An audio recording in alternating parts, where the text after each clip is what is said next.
We're having another presidential debate tomorrow night in St. Louis. What would you tell Hillary? And what would you tell Donald Trump? They really need to zone in on their technique. They are in front of a national audience, and that this is important, and then the people do look at their facial expressions, and that does matter. Hillary, I'd tell her to continue focusing on policy, which she's been doing, but I'd also tell her that she needs to show the American people more. What are you going to do to help us? What are your exact stances on the issues? I think they also need to focus on maybe the composure and how they can also hold themselves to a higher standard, because they are our presidential candidates. The most important thing is about policy. So instead of going on to each other about their personal problems they had in the past, they should focus on about displaying their game plan in order to run the country. Their facial expressions in some way kind of show their humanity, and just that they're normal people like us, and that they have responses to these to what they hear. What should they have talked about? We want to hear more about their policies, not attacks against each other. So when they talk about, for us, because we're college students, when they talk about why we don't want college students to be in debt. Where are they going to get the money for that, by the way?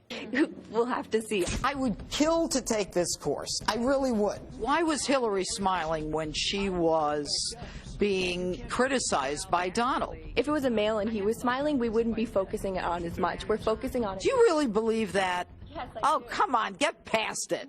I do believe that. We used to see the stereotypes of a man-to-man debate, but now we're watching a male against a female debate. I'm over the gender thing. One thing that I definitely think was a problem was the interruptions. I think, especially in... Whose interruptions? Everyone's. I think. So is the moderator at fault? If somebody's interrupting you, what do you do?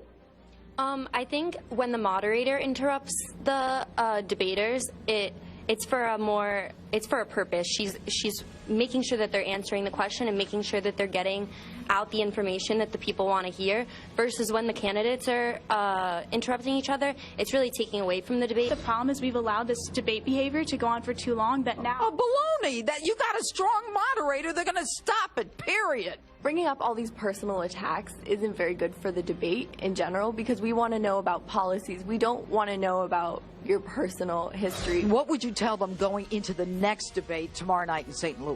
Donald Trump has to become more prepared than he was. Clinton has a much easier path to 270 votes. All she has to do is to reach out to maintain a lead. That's the expert advice from the Debate Society at St. John's University. They will be watching the debate tomorrow night like the rest of us, but I think a little smarter than the rest of us. Right, guys? Go St. John's! Woo! Woo! Johnny!